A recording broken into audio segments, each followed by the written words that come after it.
Hello, everybody, and welcome to the Women Talking Money podcast. My name is Gretchen from Magenta Financial Planning, and today I'm joined by Alex Rudnicka. Alex is a mindset coach dedicated to helping entrepreneurs redefine their identity and harness the power of their mind as their greatest business asset. She specializes in overcoming self-doubt, procrastination, and limiting beliefs, enabling her clients to take decisive action and achieve lasting success. With her direct yet supportive approach, she empowers entrepreneurs to transform their thinking, take ownership of their choices, and build a business that they're proud of without the risk of burnout. So welcome, Alex, and thank you for joining me today. Hello, I am so happy to be here and congratulations on pronouncing my name. I know this can be quite a tricky part. So we already got a win in the bag. So yes, thank you so much for having me. Excellent. Thanks, Alex. Yeah, was there a moment where I took an extra second there to think about it? So, Alex, do you want to just sort of tell us a little bit more about what you do, why hopefully you love what you do, and, for the people listening? Yes, absolutely. Thank you so much for such a lovely introduction. Everything is correct, what you've said there. And also to just add to that, I essentially deal with the person's inside, right? So I do all of the work that is kind of invisible, but produces very real, tangible results on the outside. Just to give you an example, how do we move from lacking confidence and procrastinating and avoiding the work that we know we need to do to actually becoming the person who's like, you know what? This thing that I used to avoid in my business that I couldn't make myself do, I now do. And I not only just do it, I actually enjoy it, right? And so I move people from that impossible, like I just can't make myself do it, to like, oh, I'm kind of doing it, to like, it's just who I am. It's just a part of who I am. And when we do that, when we shift on the inside, suddenly all of our goals become just a byproduct of who we are. So that's essentially the kind of magical work that I do. It's hard to describe because you can't see it, but you know when you've done it because your reality changes. I hope this kind of explains. Yeah, absolutely. And are you trading as a business or yourself? How do people find out more about you if they wanted to look you up online? Yeah, absolutely. So my chosen home online is Instagram. Obviously, I do have a website, but I think nowadays people actually leave the website as a kind of last thing of a resort. And when they kind of go, majority of my clients find me on Instagram, and you can just type in my name, which is Alex_Rudnicka, Rudnicka. And so on Instagram, I post daily stories, right? I really help you, kind of get those like small daily wins to shift your mindset. And that's probably the best way that people can have a first impression of what I do. They can come and have a, say hello as well. And just like you, I have a podcast as well called The Unchained Mind. And we dive deeper into like, how do you overcome self-sabotage? How do you shift your limiting beliefs? So those probably are two places where people will interact with me the most. And obviously, if they want to check that I actually do have a website, I do have a website as well, which is just alexrudnicka.com. But that's probably, like I said, the last place where people really go to visit me. Excellent. So Instagram as the first port of call sounds like. Yes. Yeah. Excellent. Good. So here today, you've kindly agreed to come and talk to me about money for Women Talking Money. And I imagine, as we talked a little bit before we started recording, that, the work you're doing around mindset and shifting in thoughts and trying to be, as you say, reshape those kind of patterns that we've made to be more healthy patterns and healthy tasks. Affects some of the ways that you think about your own money. But if I asked you to think about what your earliest memory of money is and how maybe those early memories shaped your views on money, could you maybe give us a bit of insight into that? Yes, absolutely. So you can hear from my accent that English is my second language. I've definitely been on a journey. So I moved from Poland to England to London when I was 21. Couldn't speak a word of English, had no education, had no skills, and I kind of went through the poor immigrant's journey. So I started from scratch. Now, to answer your question, my first memory of money is probably my first memory of money is probably just realization that there isn't any of it. So the way that I grew up is that we had very little, many times, even to the point that when I came home from school, necessarily, maybe there was no food at home, we didn't have basic stuff, we struggled with those kind of basic expenses. And so I used to watch TV. Do you remember the show Dynasty from like the 80s? Yes. Yes. So as soon as Dynasty would come on the TV, I'll be like glued, and the beautiful women and the lifestyle, obviously, dripping with money. The little Alex was very, very, very impressed. I loved that. And then obviously I had the contrast of, my reality where there was no money. So I guess it definitely shaped me in a way that very early on, I knew I wanted to be a woman with money because I realized that we didn't have any. And I think that's probably where my story started. Yeah. When it comes to like my personal background, that was the start. And how did that then impact you, especially like when you came here and when you moved here and your decisions that you made around, life and career in the UK? Yeah, so I mean, number one thing was that I became very responsible with money. I was like, okay, because obviously, my dad had a history of debt and the struggle around money, the lack of financial responsibility was quite common in my family. I said to myself, I'm going to be the person who's like super responsible. But at the same time, the way that it showed up for me was that obviously I had no credit and I would never take credit because credit is bad and that's what irresponsible people do. But then as a result, right, I then never had any credit ability because if you don't build your credit, then you can't have any credit, right? And so I developed a set of behaviors that I thought in my own thinking, in my own financial literacy that I had at the time was like the right thing to do, but it wasn't necessarily always the right thing to do if you really know how money actually functions, right? Like how you want to build your credit score, for example. And yeah, I was very responsible with money, but then at the same time, I definitely had the identity of like, okay, the bigger money isn't for me, right? And I think even when I built myself up because I did very well in my early years, right? Even though I started from like washing up glasses, I progressed myself very quickly through my work ethic. So I became a barmaid in a bar, then a restaurant manager, then went on to working for banks in the UK, went into senior management, did really, really well career-wise. But then when I switched to actually having a business, again, that mindset of like, oh, I'm the girl who kind of, yeah, I have good money, solid money. But when it came to wanting bigger money, suddenly it was like, it's not for you. And so I think, when we are unaware of those stories, that's when subconsciously they will affect our decisions as to what we will allow ourselves to have and not have because of like, this isn't for someone like you, or that is for someone like you, but that much, but not that much. And so it's just interesting how it kind of, and I can see you nodding your head, right? You probably see this as well with women when it comes to planning money, when they're like, "Oh, I'm not a woman who has a financial planner," for example. "Oh, that's just for like wealthy people. I'm not like that."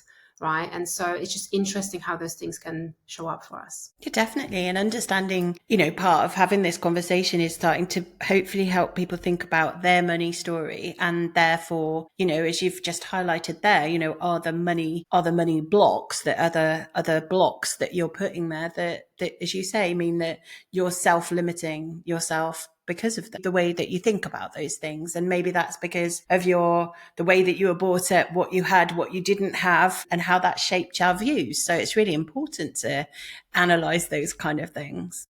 Yeah, 100%. So, I mean, I'm curious actually to what it is that you get to see, right, when it comes to your profession, right? How does it come up for women? Like, do they have do you see that come up for women as well? Yeah, absolutely. And an awful lot of people that I'm dealing with are probably undergoing quite a significant change in their life. So they might be facing divorce or have already gone through a divorce, or they might be facing bereavement or a job change, that some things will be in your control and some things won't. And so that really also then challenges your mindset around how you're going to move forward, especially if you've been dependent on another person to manage a lot of those things for you. So quite often, the conversation of I'm not good with money or I don't understand finance is a regular conversation, when actually I don't think that's true. And I don't think it means that that women can't, the women that I'm dealing with, but maybe they've just not been given, they've not had to, or they don't feel that they're confident enough in that. And I think that comes up an awful lot. And those regular things of women aren't good with money, or we've been talking about myths, ready for some work I'm doing in social media, and things like that all of the language that's out there is about how we should be savvy, but not savvy, that we should just be frugal. It's like save, don't buy your coffee, or don't buy clothes, or do this, rather than actually being educated or being financially confident. I think that the language has been wrong for years around, that's directed at women anyway. Yeah. So I find that very interesting. It just came to my head. I thought I would share it. I didn't start having a budget until, oh gosh, I already had my daughter. She's 15 now. I didn't have a budget until I was like 25, 26, 27. And I didn't, and it was still kind of like written on a piece of paper. And I don't remember anyone ever telling me that you should have one. For me, it essentially came about that I was just so stressed with everything. I would get through like half of the month, everything was gone. And I'm like, how? Like, where did the money go? And I don't remember how it happened. Maybe I read a book that told me that I should have a budget, but I didn't leave my home, my family home, knowing that budget is something that you're supposed to have. And such basic skills, sometimes women into adulthood, they don't even know that they're supposed to have it. And so I'm hugely passionate when it comes to money mindset, and really probably not as in like in the way that you educate money when women when it comes to money, right? But almost just like, who is that woman who is good with money? Like, how does she behave? What does she believe about herself? It's so important that we have more knowledge and more education around this, so women can get into this space much earlier. Absolutely. And giving the tools and education to women who are either finding themselves in that position or bringing up girls, bringing up children. How are we going to give them because when's the right time to hand that over? We've had conversations here with a colleague of mine who's got a 18-year-old, and sitting down and going through this is how much it costs to run the house, or this is how much it costs, you've just suddenly just subscribed somehow and it's cost me XYZ for Disney Plus. That wasn't in the budget. But I think as parents it's quite hard to when do you have that conversation? And I'm sure that certainly my parents, because I can remember I didn't really have a budget either. I completely resonate with what you're saying around early, and certainly until my early 20s. I'm sure they felt that they were sending me off into life very well equipped. But my father would agree with you that I wasn't really that financially equipped, because after that we had to have a conversation. And so it's like, when are we having those conversations, and have we got tools or interesting ways to show those things? And I think that's kind of where I'm keen to, improve stuff as well. Yes, and I think it can be, when it comes to parenting, obviously it's a very personal choice how we want to parent our kids. And there is definitely a fine line between our generation of women. We are almost scared not to mess up our kids because too much discipline is damaging them, but we also know that too little discipline can damage them as well. So where is that kind of, that middle ground? And when it comes to educating money, absolutely, how do we teach the kids to respect money, to not be entitled, but to be someone who is not scared to talk about money and wants to have that healthy ambition without being greedy, and while keeping the soul and while keeping the value system. And so, yeah, I mean, absolutely, we definitely need more conversations around how do you raise kids with this education? How early do you start, and how can you make it fun, right? So I think, yeah, 100% we need all of that. So If I ask you to explain your relationship with money now in one word, what would that be and why? Money is a tool, right? And I love the quote. I don't remember where I read it, but that really helped me redefine and heal my relationship with money. And the quote went something like this: money is just a tool for you to use, right? Which means that money itself is innocent. Money has no meaning. Money is completely neutral, just like a hammer. So if we really see a hammer for what it is, which is a neutral tool, you give that hammer to a bad person with bad character, they can go and murder someone with a hammer. However, you give that same hammer, which again is a neutral tool, to someone who is good, who has a vision, who has a good character, and they will build a table with it. They will build something. They will create value with it. They will do something good with it. So that was one thing that really helped me understand that, hold on a second, in and of itself is completely innocent. So if I already know, because one of the biggest blocks that women have more than men is that it's wrong to want money. It makes you greedy, it makes you a bad person, it makes you self-absorbed, it makes you like this evil woman for whatever reason. But already when we look at money as a neutral resource, then we know that that's not actually true.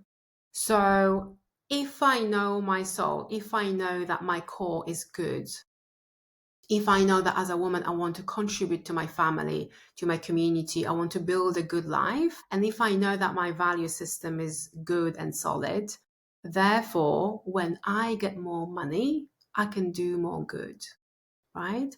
And that removes so much of those fears. That's number one. Number two, and again, I don't remember where I read it, but it went something like this: money shows the real nature of you. So again, right? Money amplifies who you are. So if you already know you're a good person, when you have more money, you have more goodness to give. If you give it to a bad person, perhaps they will go party it away, they will buy the drugs, they will go and spend on like really bad things, guns, etc., all the bad evil things in the world. But again, it's not the money doing this thing, it's the person who holds the money, and it comes from them, it comes from within them as to how they use that resource in the world. And so those are two ways really how I teach about how to shift your relationship with money. And immediately when women hear it, they're like, yeah, I am a good person. Like, I want to do good. So I deserve to have more of it because I know that my nature is good. How does that resonate? Have you heard that before as well? Or how does that sit with you? Yeah, well, I really like your money as a tool, and I like the analogy. I'm sure people will get a lot from that. And yeah, I think this concept that money is neutral has come up certainly before. I mean, we see it reflected in numbers around, for example, women who invest are likely to want to invest in something that's doing good for the world, likely to more than likely want to make sure that their decisions around money is made with a bigger thought process in place other than just returns. So, we see that playing out in the investment world for sure. And I think, yes, I think a lot of women that I talk to on this podcast and separately in my job role and in networking, we're all a little bit nervous about, not everyone, that was going to say all. Generally, you find a hesitation around talking about and verbalizing what you'd like to make from the business, or I don't like to put monetary, I don't want to put a monetary goal on that. Or when actually, normally, even if you don't have a real monetary goal, you've got maybe an aspirational goal that might be something you want to do in your life, the likelihood is that some monetary goal has to be attached to it, because you're not probably going to be able to do that aspirational thing without a certain amount of money. So I see that repeated over and over. So I completely resonate with what you've said. Yeah. Yeah. Why do you think, pause, I'm so sorry, I need to plug in my laptop. Can I? That's okay. All right. I'm so hold on a second. Okay, we're good. I do apologize for that. All right. That's okay. I'll just clap and then you ask the question you were going to ask me, okay? Because it will reset it for the gentleman. I'll ask another question then, or get him to edit it. So yeah, that's fine. You were going to say something else, but obviously we've lost our train of thought, so that's fine. Okay. So what if I ask you about what role money might have played in shaping your decisions and career choices when you've thought about opportunities as you've gone through your career? Absolutely. So, for me, I think when I really started to think about money in a bigger way was when I became a mum. And I think that was the moment when I realized, hold on a second. So, having a child costs a lot of money to provide good childhood, to provide good education, nutrition, all of this costs money. And I think that was probably the first time when I really started to think you need to think a little bit bigger, because you also want to have some resources for the future. And if you really count about how much you're spending for your regular life, you also want to have money left over, right? So you can put aside, whether that's your pension, whether that's your investments, and you want to build that wealth. Suddenly, it's not just about the regular budget. And then very quickly, I realized I'm going to have to change something. Just to touch on what you said before, I think I see this with women as well, especially when it comes to starting a business. Even though I was thinking about, like, I need to make more money, at the same time, there was a very, very strong drive. And I also want to feel good in about, the way that I'm creating this money. And this is something that I see a lot with women in business. As in, like you said, they're scared to kind of, put a number on it because they don't want to be seen as a woman who only cares about profit. And there are two types of entrepreneurs. That's something that I've noticed as well. You probably maybe have seen this as well. So there is a type of entrepreneur who's like, I can run any business. I have my business skills as long as I have, the product, we do the marketing, we put the product in front of the consumer, they buy, money, bang, bang, bang. So they can almost succeed in any kind of market, selling anything to anyone because they understand the solid business principles. We need people like that, 100%. Now, on the other hand, this is what I've seen with women so much more. We see entrepreneurs I call purpose driven, as in, like, I can only do all of this stuff that's involved in business and like making money when I really truly believe in it, when it's in agreement with my values. And that's what the soul driven entrepreneurs, that we see so many people going into this at this moment, right? When they realize, hold on a second, so I can have both of those things. I can do something that genuinely interests me, that I love doing, that I feel really fulfilled by, and make money from it at the same time. I want that. Does that make sense? And so for me, it was very clear that I was the second type, as in, I actually failed 4 businesses before I ever broke through and started making real money, real cash. And it was for that reason. I kept ignoring what it is that I'm really, truly passionate about. And when you strive, that's the thing about money. When you strive for money for the sake of having money, it doesn't come from the right place. And you almost lose, right? That's something that I experienced. And when I almost said to myself, okay, what do I really, really love doing? What I really would love to do. And for me, this is digging in people's minds. When I was like, no one's going to pay for that, right? And yet, the moment I took the risk and really went after what my heart told me, I just love doing this. It energizes me. I can do it all day long. That's when the money started showing up. And so that probably would be the answer to your question, that women really need to be asking themselves, what is that sweet spot, that skill that I want to do through my business? Because then you can really start asking yourself, okay, how big do I want to go with this? That's where suddenly all of the hard work is worth it, because you get the fulfillment.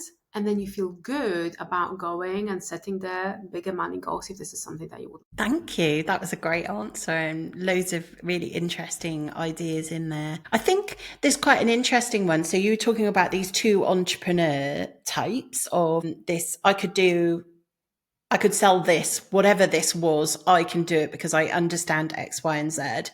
And then this like purpose driven kind of entrepreneur. And then I also see like this other group of people, and it does tend to be women who are managing to run self-employed work, but it's almost like their partner is also earning, and their bit seems to be just to kind of fill the gap.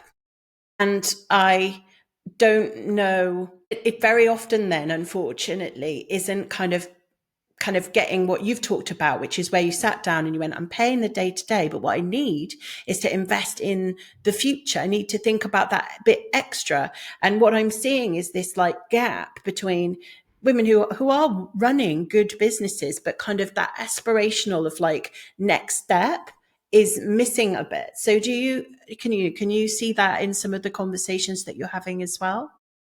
Absolutely. Just to answer this, I both professionally and personally, I really do believe from what I've seen, this comes from the financial identity, as in like, listen, if there is a woman who does this kind of self-employment to just, plug in the gaps, put some money into the budget, but she doesn't really kind of, do anything bigger because, they're okay and their husband works, etc.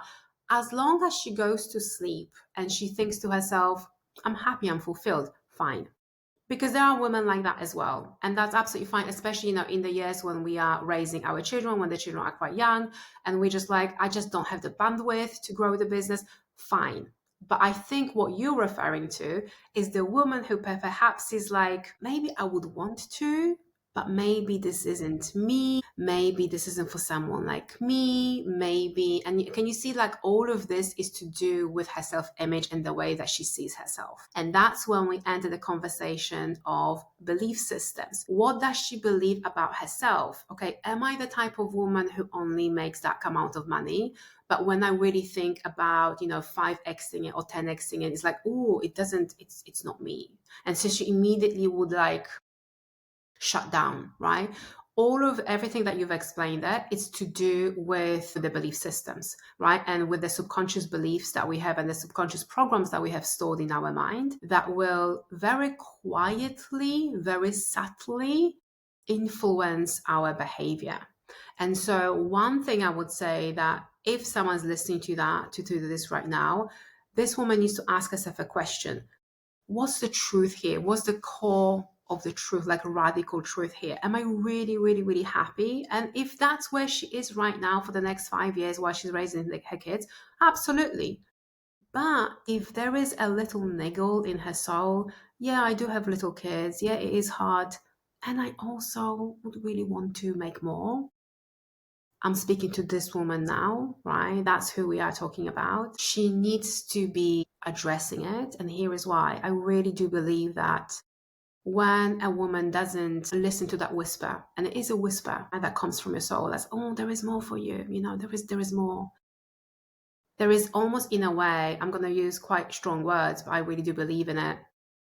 When a woman ignores a voice like this, calling her that kind of bigger life and bigger financial future, there is punishment for it. And that punishment is that bitter feeling of like, I'm just not happy, like, I'm just not where I want to be. And she will sense that internal lack of fulfillment because it's telling her, no, you meant for something more. And so I think those are the women that you talk about. And those women need to be looking in that space and really exploring, what is this really about? What is it that they actually would want to create, right? Because that woman, when she goes to sleep, she's not like, I've had a wonderful day. This woman thinks like, yeah, everything is fine. And I really would want that bigger life. But maybe I don't know how to, or I don't believe that it's possible for someone like me. In order for me to live the life that I have right now. I live in a beautiful apartment. My daughter goes to private school. I work with clients all around the world, whether that's in Dubai or in Europe or, in US. I had to give up the identity of the poor immigrant girl. I'm just this girl who had a terrible childhood. I wash up glasses for minimum wage for 16 hours a day. This is kind of, as good as it gets for me. And so in order for her to start breaking out of that mold, she really needs to start questioning how she sees herself and the stories that she tells herself about what's possible for someone like her. That probably the woman that we're talking about. right? Absolutely. Absolutely. Thanks for that, Alex. I think there's some really good stuff in there for people. Thank you. So, you've talked a little bit about, how you've managed to move yourself, from where you have been to now, your company, and you just talked a little bit about it there. How do you approach like the balance that we need to find around saving for the future, but enjoying life today as well, and enjoying those moments that we all want to treasure and make memories with? Yeah, so I think that this is very individual, and especially for women. Women are not men, okay? We are different and we need our joy. This is definitely a principle that's very real for me. And for me personally, if you just tell me just save everything and like you said, like just be frugal and only live for the tomorrow, I mean, it's just not the experience that really excites me, right? And so my personal philosophy is that when I do my budget, I definitely want to have a chunk of money, and depending, I think that percentage will be different for everyone and depending on the goals.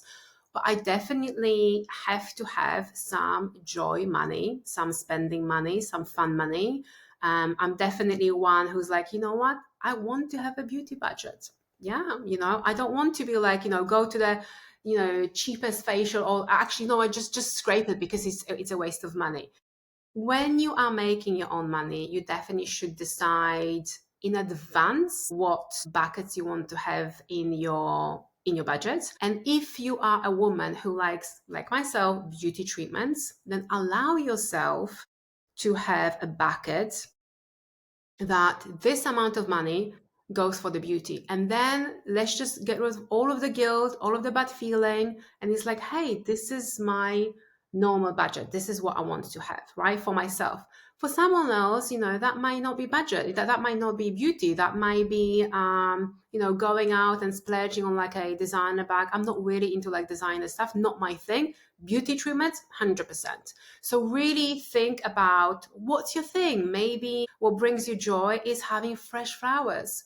Who says that you can't have a delivery of fresh flowers every month when it's input into and when it's added into your budget, right? Or have that coffee. Like, I don't understand why we always say you can't have that coffee when you are making money. And here is the thing: who is more likely to then show up and provide excellence in everything that they do in their business?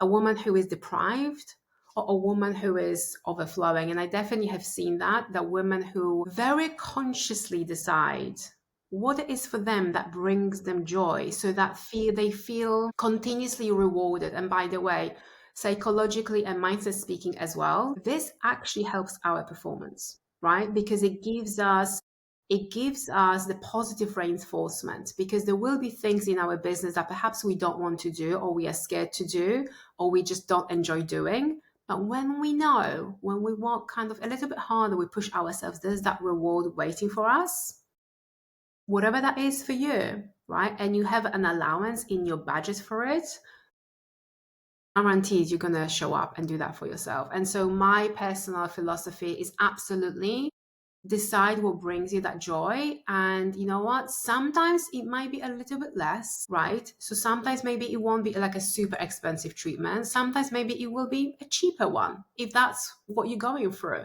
But when the money goes a little bit higher, then give yourself that reward as well. I think this is super important, especially for women, especially for mothers who show up for everyone else. And so I definitely take a strong stand that yes, be responsible with your money, decide how much you want to save for the future, whatever that looks like for you, and also create the space for the joy that perhaps for other people will be just waste of money.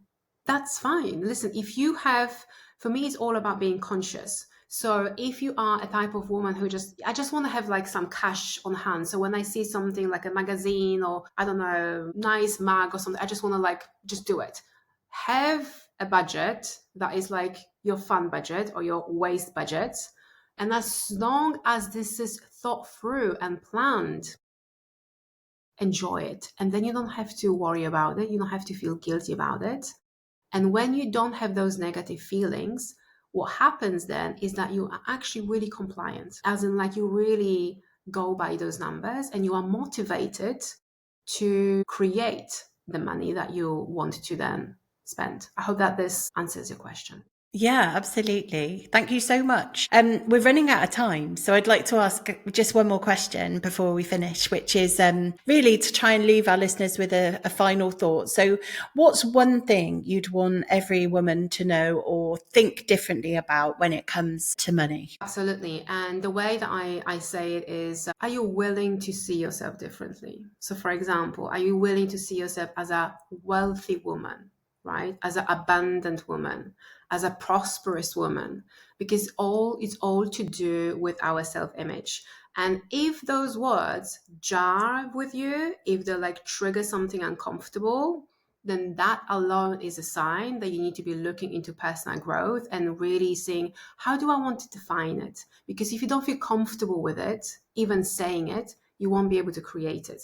And so one thing that I really invite women to look at is to ask themselves a question. If you were to use the adjective, right, that would describe the woman who's already up there, what would that be for you? And then really live it. Is that wealthy? Like I said, is it prosperous? Is that abundant? Is it something else? And then everything stems from that and how you see yourself. Thank you so much, Alex. You've really shared some brilliant stuff today for people. So thanks so much for joining me. You're so welcome.